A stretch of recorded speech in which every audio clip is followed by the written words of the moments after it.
All right, what's up, guys? So a lot of questions I've been getting about my Colombian, living in Colombia experience is about the currency and like how much it actually plays, a factor in like how I purchase stuff or how I've memorized it and like made it make sense in my head. So as you guys know, I lived in Italy for 4 years. So it's euro, but when you go to places like when you go to different countries, a lot of places in Europe obviously accept euro or even American cash. And now, obviously, in this world we live in, everything's like electronic or tarjete, right? So, what I found, but like you go to like Switzerland, francs, you go to England, pounds, you know what I'm saying? So you have to get good at kind of knowing exchange rates on the fly when you want to purchase, stuff on the street. So, but in a country like Colombia, where the exchange rate for us is very good, our money goes, our American money, cash, everybody's money, honestly, around the world goes a lot farther here. But this is something I recommend to travelers. So obviously, like now, I've been in Spanish class. I've been here a month. I know all the numbers in Spanish, so it's easy for me to buy stuff on the street because I hear the number and then I have the cash and you pay for it, right?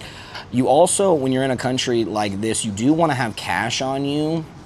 Now, you don't want to be carrying a bunch of cash because we talked about like the dangers of getting mugged, which I haven't even seen or been a part of, so don't worry about that too much. But what I'm saying, I mean, if you're smart, and also be smart about where you keep it. Like sometimes I'll keep it in my hat, sometimes I'll keep it in my sock. Like I don't always just have it in my pocket. Where if like I pulled out my wallet, I could show someone like I don't have any cash on me. Look, you know what I'm saying? So be smart like that too. That's a good little travel tip. But my best travel tip for when you're going to different countries with different currency is memorizing the exchange rate in your head. So like knowing when they say a number, what it would be for you. You know what I'm saying? So you don't have to pull out your phone and you're sitting there on the currency app, okay, and you're kind of just like looking kind of dorky. I'll explain.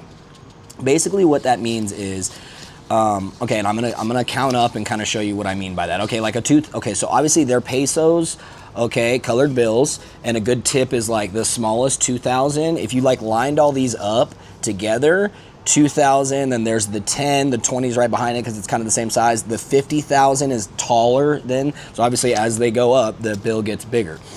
That's kind of cool. But it's memorized. Okay, so like a 2,000, like everything's in thousands of pesos. Okay, but what I laugh, okay, like a 2 is like nothing. Okay, this is literally our 50 cents. Okay, so if ever it's 2, just think 50 cents. Okay, the 10, or jumping around. The 5,000 pesos is like $1. It's like a little under $1. Okay. 10,000 pesos. Now this is when you're getting into your like I think it's like $2.20 is the actual, switch for that. Okay, 20 is my favorite. This is $5 American. It's like $4.68 right now, but it's $5 American. Just think $5, $5 American. And then the big one that goes pretty far here, the 50, right? It's 11 something, it's $12. Okay, $12. So I always, to give you an example, if somebody says, that's 150,000 pesos. I go 50. I know 150 would be 3 of these. I know this is $12. 12, 24, boom, 36. Like I already know I'm spending $36 on this. Does that make sense? So basically, whenever you're in another country, learn the exchange rate of each bill and get really good at adding if they said like 60, right? Instead of going like, 50 plus a 10, blah, blah, blah, blah, I would just know they said 60. I know this is a $5 bill, 20, 40, 60, 5, 10, 15. Whatever I'm buying is $15. Does that make sense? So I just kind of want you to think of it like that. It'll help you not be in a country, it'll help you not give papaya, which is like you're sitting here with all your money, counting it out in front of people. You don't want to do that. You kind of always want to be quick with money exchanging, especially in a country like this. And then another tip I always give people is no matter what your biggest bill is, like backstack it forward. So I always put the 2 on the outside and I fold it like this. So if I ever pull this out, obviously a Colombian knows that's a 2. So it's just like, all right, he probably has a stack of 2s.